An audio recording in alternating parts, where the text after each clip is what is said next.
back to the 2016 exhibit Columbus Symposium, Foundations and Futures, which is presented by the College of Architecture and Planning at Ball State University. I'm glad to know that Dean Phil Repp is here from Ball State, and also Associate Dean Dave Ferguson with all sorts of Ball State faculty. It's really great. So next we're gonna hear from 3 more of the 10 2016 Miller Prize finalists. Again, this session is presented by Indiana University, and I think we all know what a tremendous asset to this community the Indiana University Center for Art and Design is, just over here on Jackson Street. And we're going to meet the director of that again in just a minute. But so I would like to just ask you all to help me both thank Ball State University and Indiana University for their support.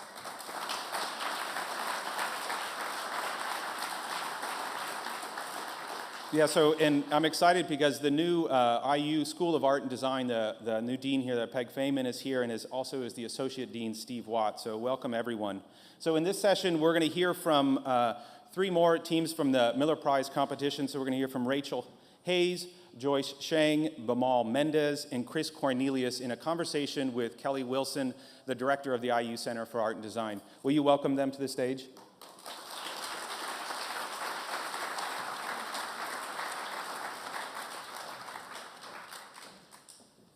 I'm just going to go into the images. I'll just go into this. If you want to, yeah. Good afternoon. Welcome to the afternoon session of our Commentators section. I'm happy to introduce our commenters. I would like to recognize Rachel Hayes, who's sitting on the far left. She's an artist with a studio practice out of Tulsa, Oklahoma. Sitting next to her left, your right, is Chris Cornelius of Studio Indigenous, operating out of Milwaukee, Wisconsin. And to his left and to your right is the firm of Plan B, Bimal Mendis and Joyce Hsiang. Well, please welcome them to our moderator panel.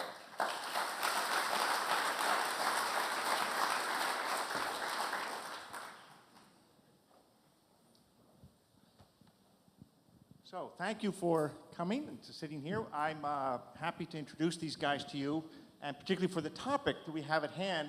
We just saw a nice and great presentation about the way in which the client relationship to a designer is a crucial one. It's often said that you can't make anything of any merit as an architect. I was told that as a young designer, without an equally good client who shares aspirations that you share. And that without that partnership, don't expect stuff to go very far.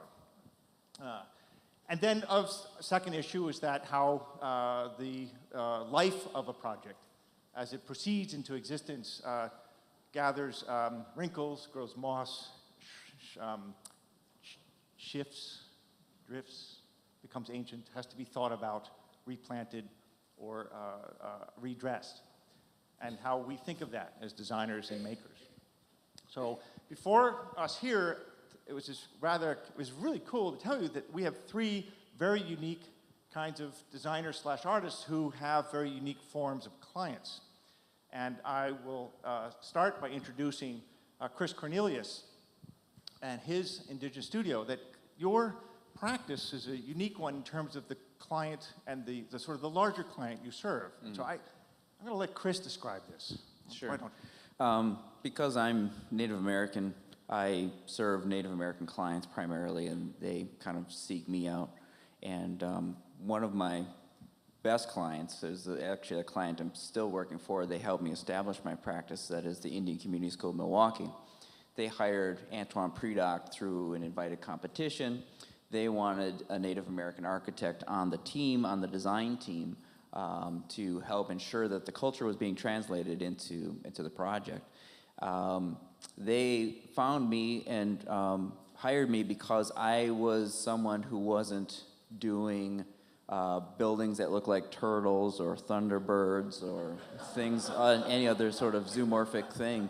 At the time, I actually talk about why I don't do that and why that is actually kind of detrimental to the culture, because it doesn't really talk about why those things are important.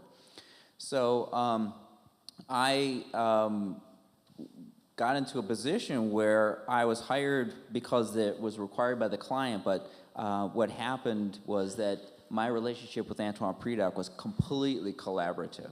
We, where his design starts and my voice is that they're kind of together in that project. And so they are a fantastic client in the sense that they trusted both of us with what is a design decision and what isn't.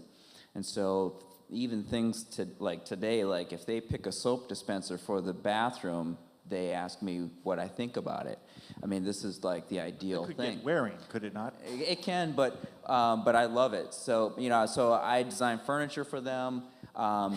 We actually are doing a couple things in the building. The building is 7 years old now. We're actually replacing some of the entryway walk, and a balcony needed a new railing. So a lot of that stuff I'm still doing, like picking the colors, making sure things match, patterns are correct, those kinds of things. And so in that regard, I think that they kind of act similar to the Columbus program, where people are really interested in great architecture and the architecture having a life and sustaining itself, and realizing that as much as we want to say everything in a building lasts forever, it doesn't. You know, using a building transforms it. We've also had this experience where this is a school for K4 through 8 students. It's an endowed school. You only have to prove Native ancestry to attend the school. They also give them scholarships to go to high school wherever they want. But they have seen a dramatic increase in their academic performance in this building. It's really quite extraordinary. The process through which we, and I'll just kind of be brief about it, the process through which we designed the school was really one to tap into the cultural values as opposed to picking out specific things in the culture. And so we talked a lot about the building having its own life, having its own mythology. The students carry that on. You know, for instance, we never called the place that they eat every day the cafeteria. We just like completely put that institutional term aside. We call it feast. We call the stair that goes to the middle school the earth to sky stair. So they call those things today, right? And their classrooms are named after animals or trees. And so that gives them an opportunity to understand the culture in a different way, and for the people that educate them to use that in the education of the school. So I've been very fortunate to have that relationship with them and to have them trust me in that way. It's really been quite a great experience, and I think it's kind of really shaped how I practice. Yeah. Good, great, thank you. Plan B, Joyce and Bimal, your practice often also, so you have a remarkable research project, and that's a different form of client than what Chris just described. Would you give us some insight to that process of relationship with the client, with the kind of project you're doing with a clientele of 7 billion? Is that right? Sure. So our client is the whole world. So talk about a large client. But a client that we also invented to a certain extent, because it's a research project, and a project that we began to kind of look at the issues of urbanization and the problems of rapid urbanization. And more often than not, those challenges tend to kind of transcend political or city or nation boundaries. So we began to look at the whole world as a kind of design problem. And that's where the City of the 7 Billion kind of project comes from. I would also say, though, that I think I've been sort of profoundly inspired and impressed by what the previous panel was saying, because I think the kind of Columbus way, which is really this unique convergence where the projects that are being brought together really start to see, you know, the value not as a bottom line value, but one that is about contributing to the public environment, is not really standard within a project. So I think, in a way, the work that we have sought out has been ones where we've found projects that we thought the role of architecture and design is in fact really important for contributing to the public realm, but it doesn't always exist in a kind of model where it brings together corporate interests and private interests and public interests, and is interested in design and sees the value of architecture for that. So I think a lot of the projects that we've found have been examining what those kinds of potentials are and finding interested parties, and whether it's through public grant supports or through other, individual donors, or through working with communities where you, in a way, find a project that brings together those interests and has that kind of convergence that we see so profoundly in the events of this weekend and, in Columbus in general. And going back to what I think the last panel, I think Tricia Gleason mentioned the issues of stewardship, which we thought was particularly meaningful when you look at issues and problems at the scale of, say, the whole world or even countries and clients who may not realize they're clients to begin with. So increasingly, I think the role of the client is evolving, and architects and designers in particular are going out and seeking opportunities or seeking challenges where they begin to identify or even construct the idea of who the client is and then customize their solutions to that particular challenge or problem. I think that's really the impetus to say that the client for us is the 7 billion people around the world. So something that you're doing here is as much how you can see the relationship between what you're doing here. And in that way, I think Columbus and Cummins as a corporation is incredible, because it's not just, it's about bringing people here, but also the things they make, the engines they make, they really literally touch every corner of the world, which I think is amazing. I'll turn over to Rachel. It's most artists, clients, well, there is a long history of clients asking for work from artists that then produce this for them. And in fact, it was not unusual to the Renaissance and prior for contracts to be drafted in great length, itemizing even the what color blue is going to be used in a painting and how much gold will be put on a nimbus to demonstrate the piety of the sponsors of the painting, who are paying for it in the end. But often artists are their own clients in a sense. They make something speculating that it will find a client. You live in a world that spans these two things, because you also do public work that's asked for from you in public spaces. Could you talk about your client relationship that way? Yes. I was just before you said that, I was thinking, I guess I started out being my own client, and I think of it starting as when I was living in a 6,000 square foot loft in Kansas City and trying to figure out how to divide my space because you can't heat the whole thing, and I needed walls. And so I began creating my own walls for the space by sewing various materials that I had together. And so that got me thinking about building my own, I was my own client, building my own space. And it also elevated the materials in my head, in my mind, that I was working with, which was tiny stitches and sewing and making it more powerful through scale. And that made me feel really good and successful for my client, myself. And That's then, a hard thing to satisfy oneself, yeah. yes.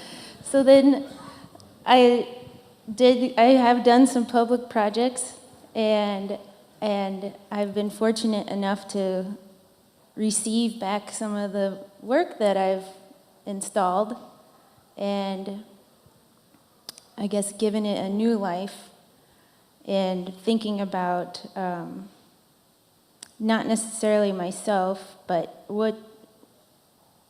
let's say that a specific landscape is the client now, and what would I like to see there, and how can I take advantage of the different attributes that are in that landscape, and then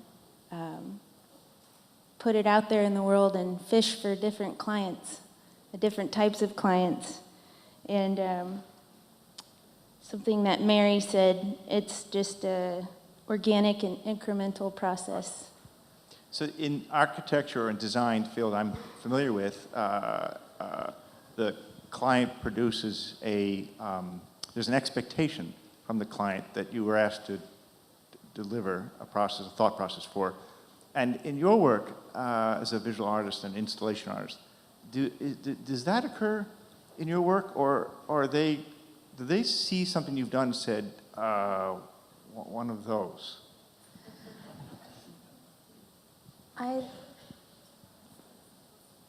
well, let's see, one of the first things I did, I gave myself my own problem to solve, and it was a glass skywalk, and I wanted to work with, and so I covered it with sheer material so you can still see through the glass when you're walking through it. You can see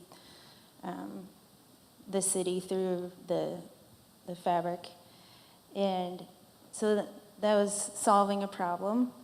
And then having that material and playing with it and discovering things actually during the installation of it has led to other opportunities like, oh, you've done something that big before. We have this bridge downtown that we'd really like to acknowledge.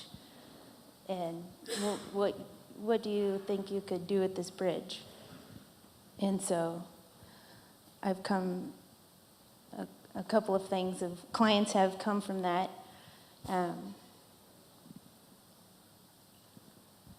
That's great. Thank you.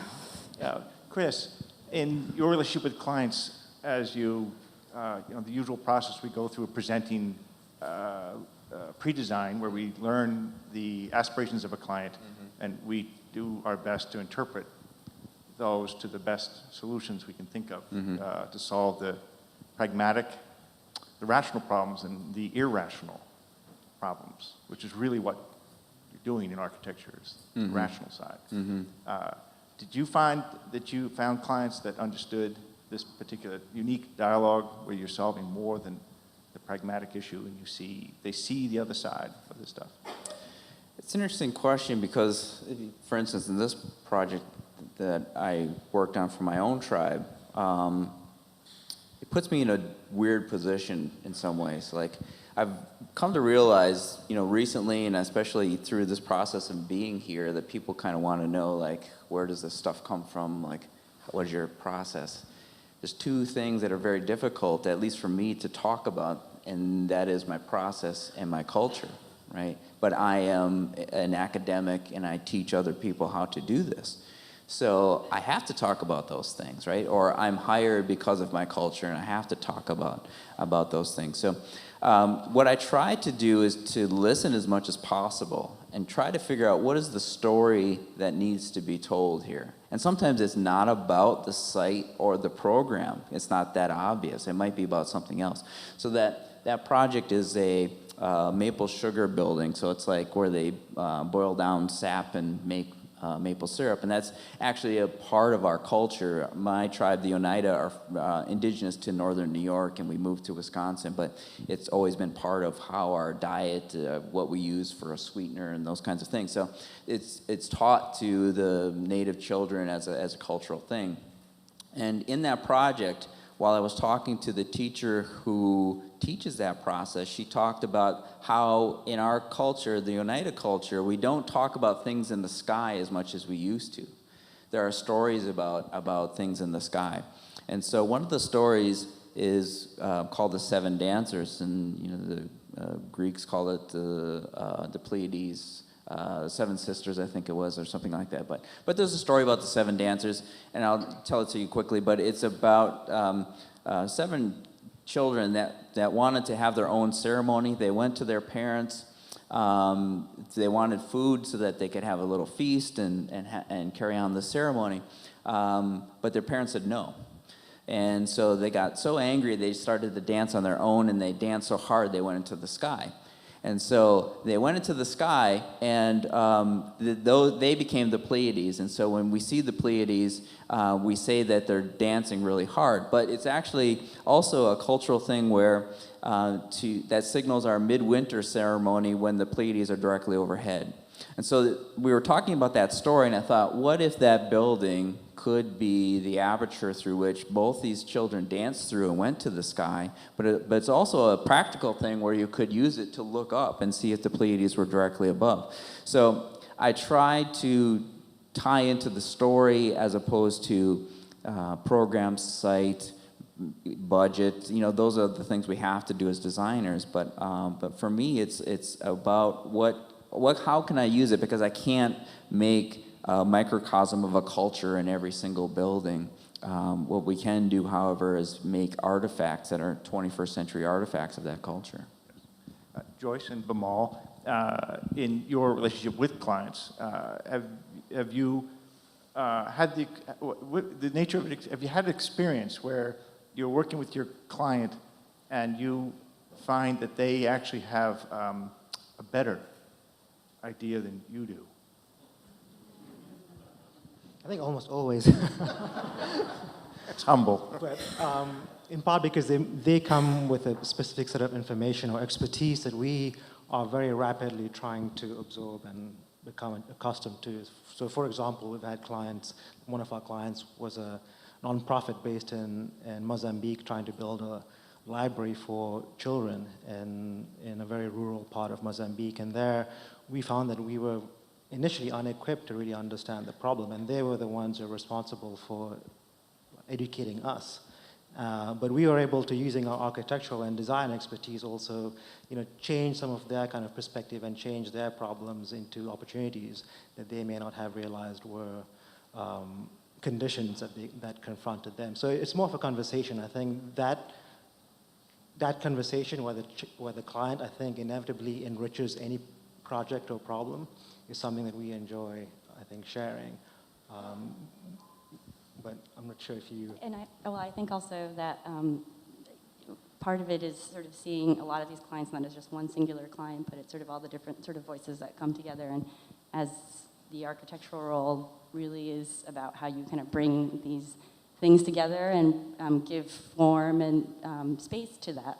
So I think in all cases, we've found all of our clients, whether they're the explicit clients in the projects or the ones that you're considering that are not necessarily ones who are paying for it, but part of the whole project, they always have wonderful ideas. They just might not know how to turn it into something that's built or in a specific form, so you find the way to do that. To interpret that, yes. I'd ask you, Rachel, that the client relationship which we're discussing here, that sometimes the client's broader than the person or persons who've asked you to actually make something. You know that when you make a work that you're speaking to your client's a larger audience, actually. You're serving a broader spectrum, and includes your colleagues in the art world. It includes those who engage it in a casual way. I wondered if you learn how the feedback you get from that helps you in your process or doesn't. I do know of people that worry when they become successful about something they make, that they're afraid they can't shift from it because they would lose their clientele. I've heard this expressed by artists and architects quite often. Most recently, I was asked to create something that would provide shade and also be celebratory. So it had to have a function, and they wanted it to. It was for a festival celebrating Wichita, and so shade was very important to some people that had to be out there, outside all day long. But then it was also commissioned by a nonprofit arts organization that was trying to instill more art in the community, even if they didn't know it was art. So that was a challenge to try to work with, to provide what was needed by the community, and then also, it's also my art piece. So I had to look at it with two different lenses, and that was, I was fine with that. I think it's an exciting new way for me to think about my art and to make something for people. I think it's fine if they don't even know it's art, because it's probably, even if they happen to be underneath it and see the wind blowing the materials and notice the light coming through the color in a new way that maybe wouldn't have been provided by the white tents that they'd always rented. So I I don't know if I answered your question, but I think that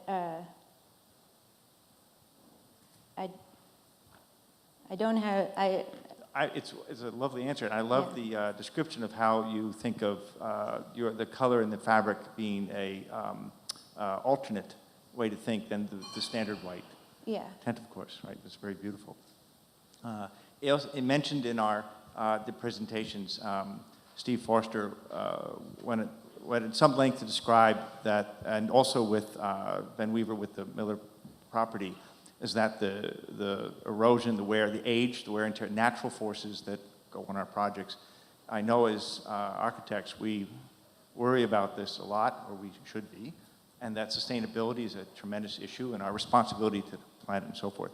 So, Chris, I'd like to ask you how you see, not only see that in New York, but do you anticipate erosion and find ways to address it while you're designing? I'd love to hear that. I think that we have to understand materials first and foremost, like to understand how they are going to age, how they're going to affect the things that are adjacent to them, and how we see them. So for me, it's almost like understanding materials like they're animals. That those animals, I have to understand whether am I putting a predator with a prey, or am I putting predator and predator next to each other? What's going to happen with that? And so at the same time, while I have I feel like my work has an ability to be mythological, I'm also a very kind of practical, pragmatic architect. I like that I had a very great sort of architectural training in that regard, like how to put a building together. But to understand where those things occur or they don't occur. So, and this is also something I kind of learned by working with Antoine Predock on the school, is like concrete is going to do whatever it's going to do, and when you pull the form off, that's what you get, or there's no tearing it down and doing it again. So he understands that. In some ways, he kind of made the contractors a little uncomfortable, right, because there's no chamfers on anything. And that's what they want to do, is because it makes the concrete crack less and things like that, or you don't vibrate all the bubbles out of it. But to understand that's how it works, and to understand that people are going to want to touch that, and it's going to get dirty, or it's going to patina. I think we understood that that's what's going to happen in a school. And so to understand that there are things that are, what are the things that are going to last 100 years, and what are the things that are going to last 10 years? I think we have to be cognizant of that as designers, and not try to make one seem like the other, right? That, something we know is going to last 10 years is not going to last. I love the expression of not putting predatory materials together, which is, things that will actually destroy each other, right, which happens. Bimal and Joyce, can I ask you the similar question? How you think of as you think about the construction of the things that you make and design, how you imagine their eventual progression into age. Well, I think Ben Weaver described it quite beautifully in terms of his job description changing over time. One where he would have to address things more strategically, especially from a 5 to 10 year range or 20-year range in terms of taking care of the Miller House and the problems that confronted that. And I think time plays a critical role for us in looking at some of the issues that, again, confront, especially our research projects, some of the issues that confront issues of urbanization and this idea of the kind of world city that we're looking at. So that notion of thinking across not just a 5 or 10 or 20-year time frame, but imagining also what the impact of, what our collective impact will be 500 or even 200 years from now is something that we kind of try and track back. Yeah, you guys go for the big numbers all the time. Yeah. To our kind of, I think, actions today, and then how will those translate to larger forces or larger effects later on in time, because that's what's going to make a difference in terms of its kind of impact on the whole world. So understanding those kind of large-scale implications and large-scale effects is something that we're kind of looking at quite closely. We, as designers, because, Chris, you raised this because I can't tear the concrete down because it came out wrong.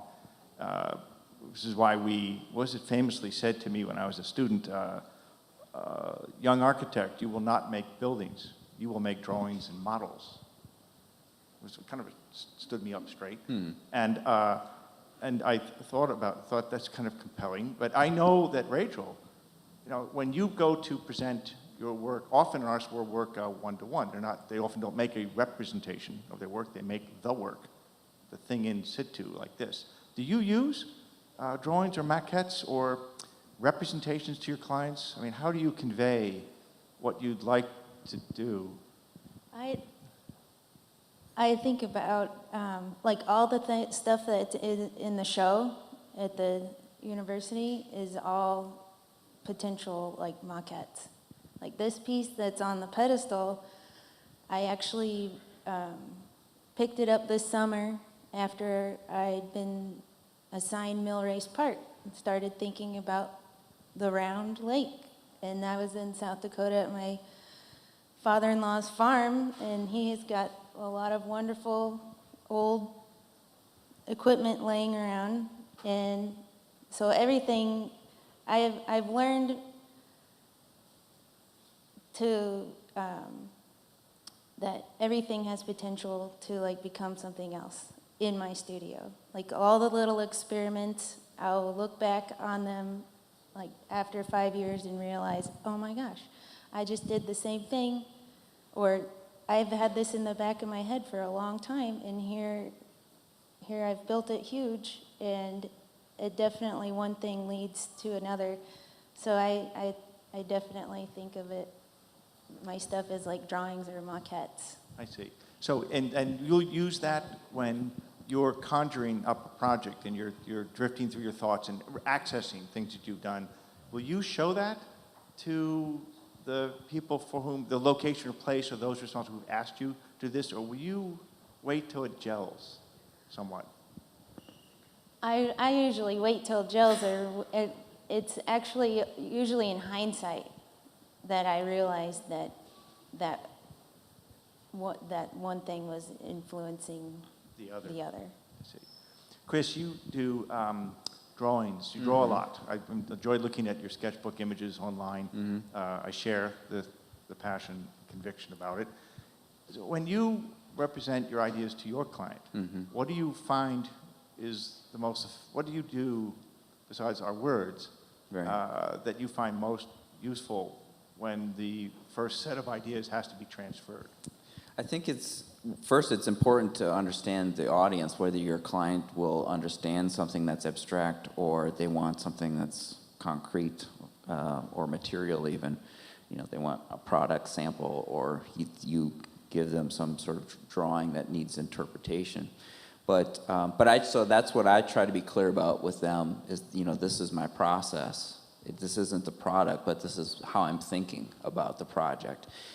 So the drawings that are in the show are from a research project I'm kind of in process of working on now, that I'm studying the American Indian occupation of Alcatraz Island that happened from November 69 to June 71. And so when they occupied the island, they didn't want it for any kind of like financial gain or political gain. What they wanted to do was turn it into a native university, a native cultural center, and that sort of thing. So my proposal that I wrote to fund the project was that they got what they wanted, and I'm going to design the university that goes on there. So what you're really looking at is how I'm thinking about that. Like, how do I think about all of the extenuating circumstances that led up to that moment in time, why these people were so angry, what is it about the physical landscape of the island, the political landscape of the island, some of the struggles and native struggles within our country. So the drawing process in that case is one where I'm trying to show you how I'm thinking about things. So during that process, I'm indexing things, I'm meandering, because as I matured as a designer, I've come to realize that all of us really, as human beings, but creative people, have a cognitive part of our brains that we can't really control. right? Whether we draw it, we build it, or whatever, it gets stuck in there, and it will come back out at some point, but we have to do something about that. Like, we have to draw something or have to make something out of parts in order for that to come back. And so that's kind of what the drawings represent, is a series of things that I've learned to not, like, fall in love with the drawings, and 10, 12 years ago, I decided I'm never going to erase anything in my sketchbooks. I'm just going to draw darker or harder or more over it. So because I trust that cognitive part of my brain to bring that back to me at some point. So I asked Bimal and Joyce in a similar way. You have projects that are also not typical in that you address these large research projects and how to think about the problems of a world and the interconnectedness of our city forms, et cetera. How do you've used some new methods for trying to represent your concepts to others, your sort of client, so to speak. Could you talk about how you do that? Yeah, I think the kind of ways that we're working, sort of like technique, is what we approach these as architects. A lot of these things that we're doing, you have a conversation and they say it's about policy or it's about other kinds of issues that are beyond the scope of architecture, but what we do is we do this as architects. So we do indeed make drawings, we make books sometimes, we make models, and we work across different techniques. So it's, on the one hand, we're working in a very analog way and we're drawing these things, and a lot of what's in the show are these like sketch models, which are ways that we can make sense of things spatially. And on the other hand, there's things that are, using GIS and parametric scripting and, Rhino and Grasshopper and every other kind of animal that's a digital software animal. And so we work really between all of those things, and some of them are really for us to help make sense of things that are pretty complex, and other things are meant to be able to be communicated to other people, whether it's a 4-year-old kid coming to our exhibition who doesn't speak English, or the director of NOAA, you know what I mean? So you want that to have that kind of resonance across all the people that are engaging in these questions and issues and encountering the work that we're producing.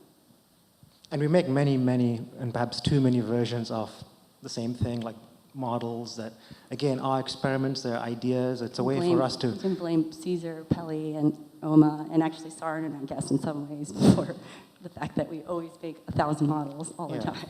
And for us, that's a way of kind of thinking. It's kind of thinking out loud, but it's a process. And we also like to bring, if it's a client or whoever is in kind of directing that process, to also bring them into that conversation. And we really enjoy the kind of back and forth where they look at not one, but 6 iterations of something and just see that there isn't maybe one ideal solution, but there might be a better solution given the kind of circumstances that are presented to them, and being able to bring them into that conversation. So we find a lot of joy, perhaps too much joy, in the kind of iterative process of producing many, many versions of how to in the test gallery that. there are 50, 60 models. Exactly. Got it. Okay. Oh, thank you. Rachel, do you, in the structures you make, as they marvelous, these billowing, colored membranes that cross spaces and ask us to change our awareness about what light is when it hits these spectrums. This requires some thought about how these things hold themselves up, how they get from here to there, how they resist or don't come down because of wind, and which is a way of talking about wear and tear. Do you find that you have to, you must learn from the process, but that I'd love to know what kind of discoveries you make about how to get it in space and what that means to the way you are thinking and your intuitive process about how to invent and conjure associations and meanings as you pursue to make a piece. I always think back to one of the first times I did a large installation, and I had to get everyone that I know, my parents, my family, my in-laws, my friends, to help me install this piece. And long story short, we had to take it down, and I had to re-ask everyone all over again. And it was painful, and I didn't want to because it's hard to ask for help. And my dad was like, Rachel, this is bigger than you. This is not all about you anymore. Everyone wants to see this happen. And so the things that happened while we were installing this huge piece and the beautiful way that the wind was moving it around, it was an experience that we all had together. And that is what I take away from doing that piece. It's not the end product, or at least with that specific one. I learned a lot. That I learned not to force the material to do what it doesn't want to do, and to just let it be, and to not make the wind my predator, and to like actually like run with it, and so ever since then, I guess I've been open to learning from the things that happened during the installation and the aftermath. You know, when I get these pieces back, I have just tons of materials, and what can I do with them to reuse them and give them another life? Or how can I be a good steward to my own materials and not like just keep buying and using more and more and making more big piles?